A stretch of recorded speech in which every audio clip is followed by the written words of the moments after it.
राजा रघुवंशी हत्याकांड में अब जितने भी राज सामने आए उसने हर किसी को चौंकाया है और इस पूरे मामले में जो 3 व्यक्ति हैं जिसमें पीड़ित से लेकर साजिश करने वाले उनके ही इर्द गिर्द हर षड्यंत्र की कहानी घूम रही है। इसलिए राजा राज और सोनम खूनी इश्क टूटी 7 कसम, 7 कस्मों 7 जन्मों का जो वचन था वो कैसे पल भर में टूट गया और कैसे इसको तोड़ने के लिए खूनी साजिश रची गई, उसकी सारी कहानी एक एक करके सामने आ रही है। राजा रघुवंशी हत्याकांड ने नई जानकारियां इससे जुड़ी हुई सामने आई हैं। साथ ही सोनम के कई राज अब पर्दाफाश हो रहे हैं। आधी रात को सोनम शिलोंग पहुंची थी, अब पुलिस उसको कोर्ट में पेश करके पूछताछ करेगी। दावा किया जा रहा है कि हत्याकांड से जुड़े अभी और कई राज हैं जो सामने आ सकते हैं, लेकिन फिलहाल जो बड़ी जानकारियां सामने आई है वो भी बहुत ही चौंकाने वाली।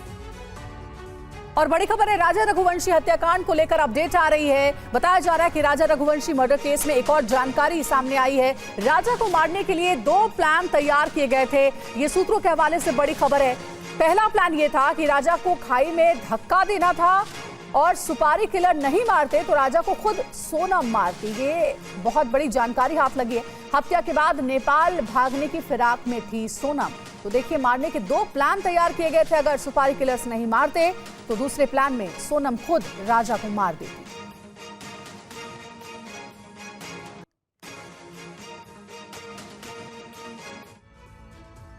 तो राजा रघुवंशी मर्डर केस और इसमें देखिए सोनम का एक और प्लान था राजा रघुवंशी को मारने का। 2 प्लान्स के साथ वो इस हत्या के लिए पहुंची थी। हत्या की पहली प्लानिंग में क्या था? सेल्फी के बहाने धक्का देकर राजा को मारने की प्लानिंग थी। सुपारी किलर्स राजा को नहीं मारते तो सोनम खुद धक्का देकर मारती। राजा के पहाड़ से गिरने पर हत्या हादसा लगती।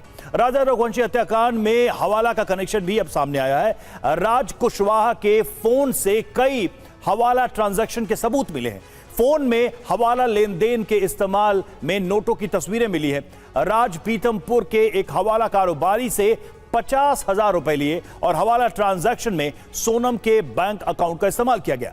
हत्या से पहले राज ने तीनों दोस्तों को पैसे बांटे और हत्या के बाद सोनम नेपाल भागने की तैयारी में थी। ये नेपाल भागने वाली प्लानिंग कैसे बनाई गई थी यह भी अब सामने आई है और इसने भी सबको चौंकाया है। शुभम गुप्ता हमारे साथ इंदौर से हमारे संवाददाता इस वक्त जुड़े हैं, साथ ही पुनीत हमारे साथ शिलोंग से जुड़े हुए, उन दोनों से हम बातचीत करेंगे। शुभम के पास सबसे पहले चलते हैं। शुभम, एक तो बात सामने आई कि 2 प्लानिंग्स थी, प्लान ए और प्लान बी, और तीसरी खबर कि इसमें हवाला कनेक्शन से पैसे इधर से उधर हुए, और जो चौथी अहम बात है वो ये कि क्या नेपाल भागने की प्लानिंग इंदौर में बैठकर बनाई गई थी? देखिए, वाकई रवि, इसमें चौंकाने वाले खुलासे तो हो ही रहे हैं एक के बाद एक। जैसे जैसे इस केस को हम इन्वेस्टिगेट कर रहे हैं वैसे वैसे नई नई चीज़ें सामने आ रही है। अब इसमें चूंकि सोनम का ये प्लान पहले ही बन चुका था कि राजा रघुवंशी की उससे हत्या करती है, तो शुरुआत में यही प्लान बना कि वो सेल्फी लेगी और उसके बाद सेल्फी के बहाने राजा रघुवंशी को धक्का दे देगी और गिरकर उसकी मौत हो जाएगी, और बाद में वो किसी बदहवास स्थिति में और मिलेगी और कहेगी कि उनके साथ इस तरह का हादसा हो गया है। मगर ये प्लान जब सफल नहीं हुआ तो फिर किलर्स को बुलाया गया और उसके बाद जो पूरा घटनाक्रम हुआ कि सबसे पहले तो किलर्स ने भी राजा रघुवंशी को धकेलना ही चाहा, मगर राजा उन पर भारी पड़ा और उसके बाद सोनम जोर से चिल्लाई कि मार दो इसे, और उस पर हमला हुआ और हमले के बाद सोनम ने खुद धक्का देकर राजा रघुवंशी की हत्या कर दी। दूसरा जो सबसे बड़ा मामला है कि हवाला का भी मामला भी इसमें सामने आ रहा है। पीथमपुर के एक हवाला कारोबारी से 50,000 रुपये राज कुशवाहा ने लिए थे और यही 50,000 रुपये उसने उन किलर्स को दिए थे जो कि गुवाहाटी पहुंचे। तीसरी जो सबसे बड़ी बात आई कि राजा की हत्या करने के बाद सोनम इंदौर आ गई, इंदौर में किराए के घर में रही और उसके बाद उसकी प्लानिंग जो थी वो यही थी कि वो नेपाल चली जाए।